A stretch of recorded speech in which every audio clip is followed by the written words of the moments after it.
प्यारे विद्यार्थियों, BCom part third EFM का जो सेकंड पेपर है बैंक इन फाइनेंस सिस्टम, इसके अंतर्गत अपना टॉपिक चल रहा था विश्व बैंक का।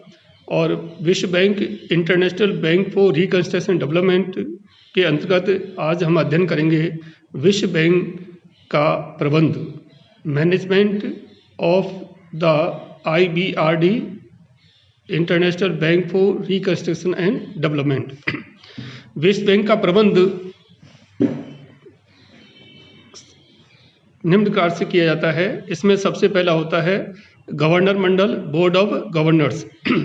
विश्व बैंक का संचालन का अधिकार इसके गवर्नर मंडल के पास होता है और गवर्नर मंडल के अंतर्गत प्रत्येक सदस्य देश का एक गवर्नर और एक स्थानापन्न गवर्नर नियुक्त करता है और इनका कार्यकाल सामान्यतः 5 वर्ष का होता है।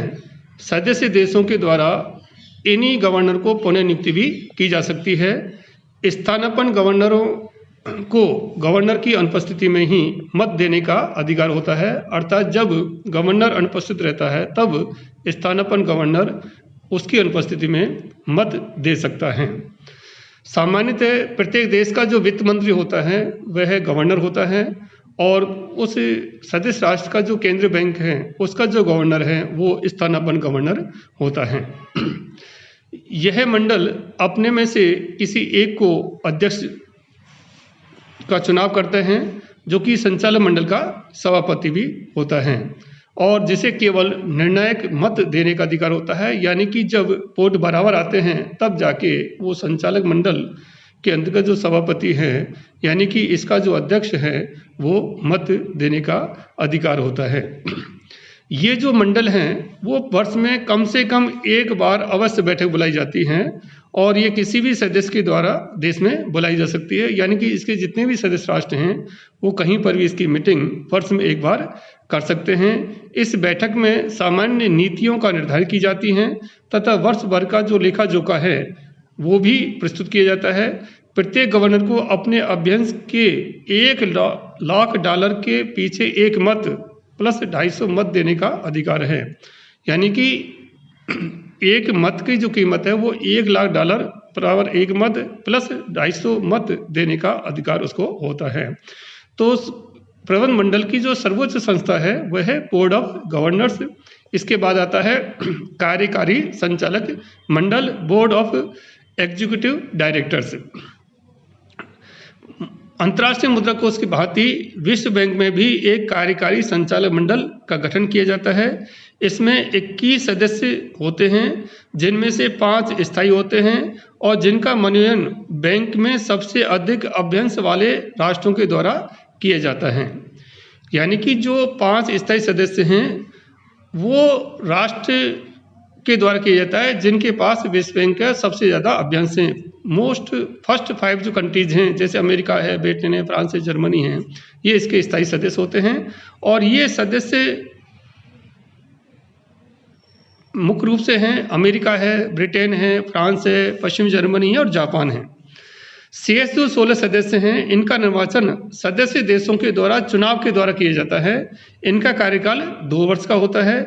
यह कार्यकारी संचालक मंडल विश्व बैंक की कार्यकारी समिति की ही तरह बैंक के दिन प्रतिदिन के कार्यों का संचालन के लिए जिम्मेदार होते हैं, यानी कि जो कार्यकारी संचालक मंडल के सदस्य हैं ये जो डे टू डे के जो कार्य हैं उनके प्रति जिम्मेदार होते हैं और इस मंडल की प्रत्येक माह एक बैठक आयोजित की जाती है और इस मंडल के सभा के संचालन लिए 50% उपस्थिति आवश्यक है, यानी कि जितने सदस्य हैं उनका 50% इसकी अनुपस्थिति आवश्यकता है।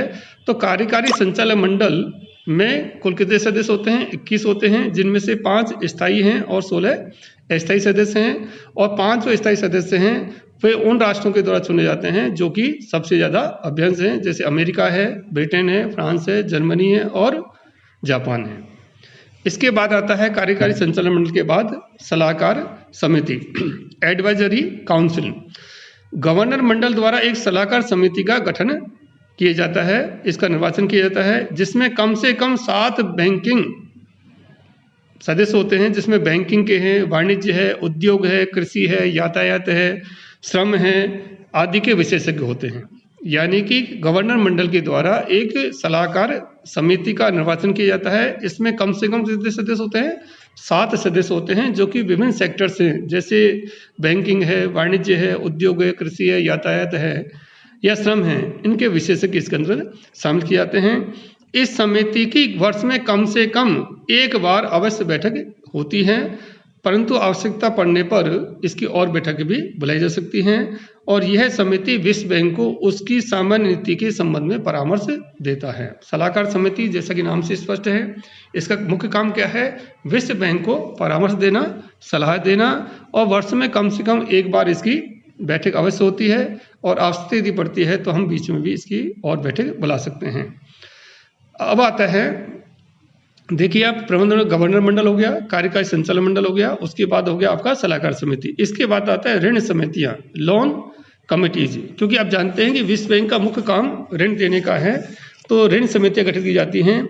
ऋण समितियां बैंक द्वारा सदस्य देशों के मांगे गए ऋणों की उपयोगिता की जांच के लिए नियुक्त की जाती हैं। यानी कि जो सदस्य राष्ट्र हैं, विशेषकर जो विकासशील राष्ट्र हैं, जो विश्व बैंक से ऋण लेना चाहते हैं, उनके जो प्रपोजल्स आते हैं, उनकी जांच का काम ये ऋण समितियां करती हैं।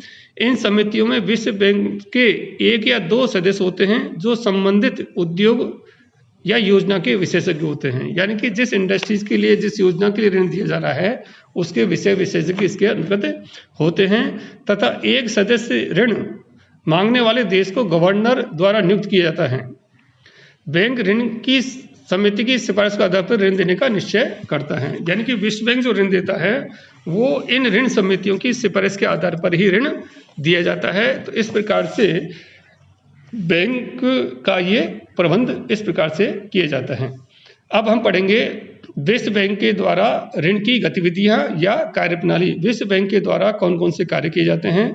मुख्य रूप से सबसे पहला काम है इसका अपने साधनों से ऋण देना, लोन फ्रॉम ऑन रिसोर्सेज। विश्व बैंक अपने सदस्य देशों को अपने अभ्यंश का 20% भाग जो बैंक के पास जमा है, यही बैंक स्वयं की जमा राशि कहलाती है। क्योंकि प्रत्येक सदस्य राष्ट्र को अपने अभ्यंश का 20% विश्व बैंक के पास जमा रखना पड़ता है, और इस राशि में से सदस्य देश को 2% यानी कि 2% स्वर्ण में अथवा अमेरिकी डॉलर में जमा कराना पड़ता है, और शेष जो 18% भाग है सदस्य देशों द्वारा अपनी स्वयं की मुद्रा में जमा कराना पड़ता है।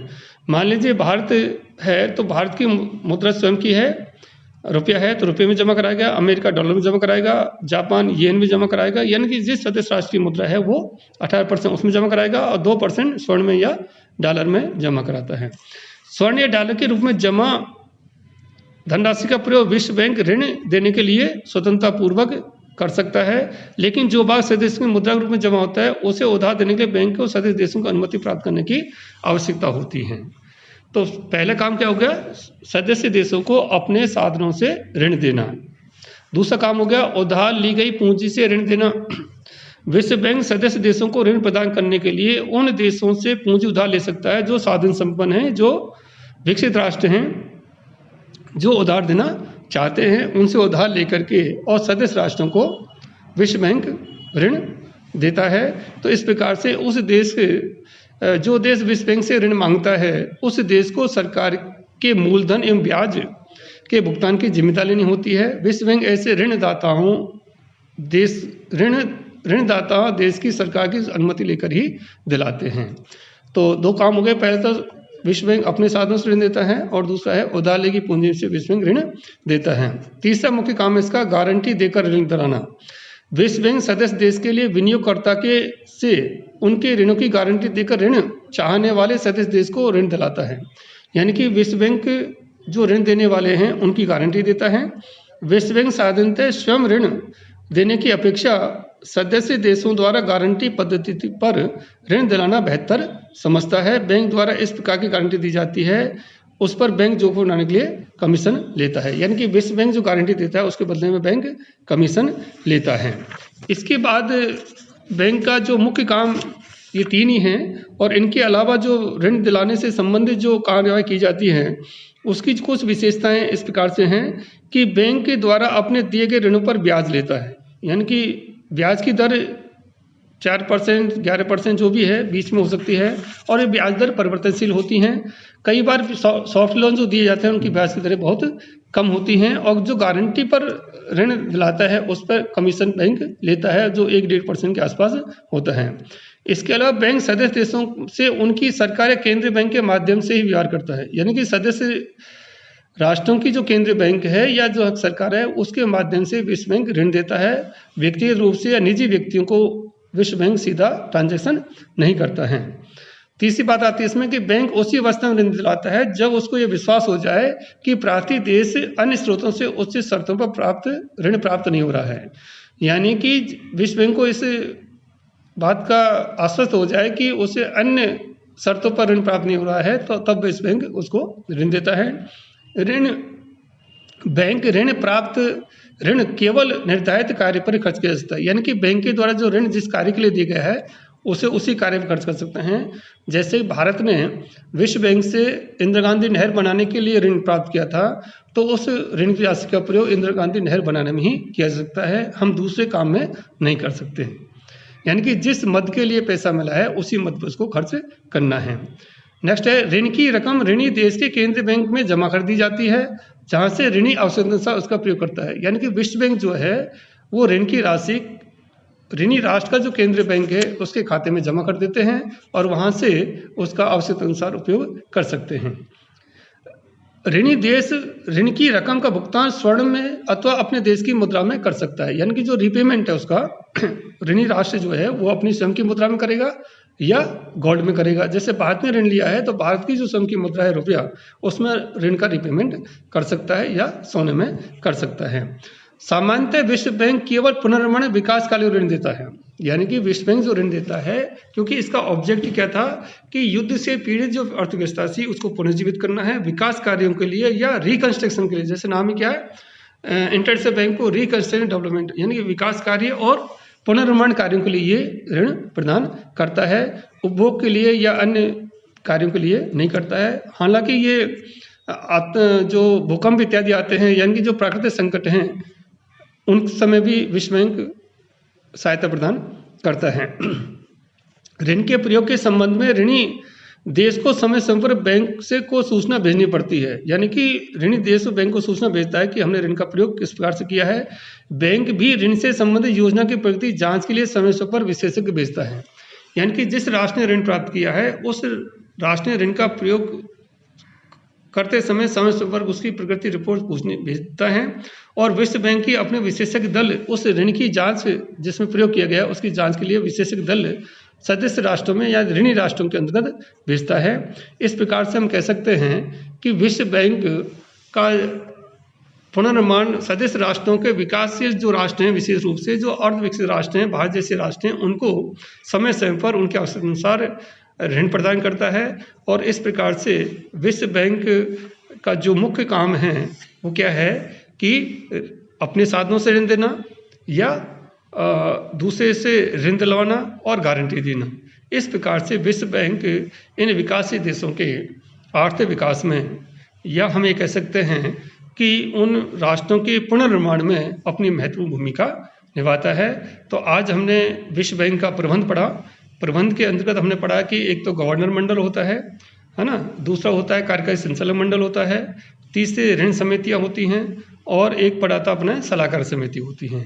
ऋण समिति काम क्या है कि सदस्य राष्ट्रों को जो ऋण दिया जाता है, यानी कि जो ऋणी राष्ट्र है उसकी जो प्रपोजल्स हैं उसके बारे में ऋण समितियां जांच पड़ताल करती हैं।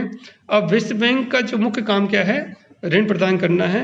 अब ऋण हम तीन प्रकार, एक तो विश्व बैंक अपने साधनों से ऋण प्रदान करता है, एक विश्व बैंक दूसरों से उधार पूंजी से ऋण प्रदान करता है, और तीसरा है बैंक गारंटी, विश्व बैंक जो है गारंटी दे करके भी ऋण दिलाता है, यानी कि दूसरे जो विनित उसको ऋण देते हैं उसकी गारंटी प्रदान करता है।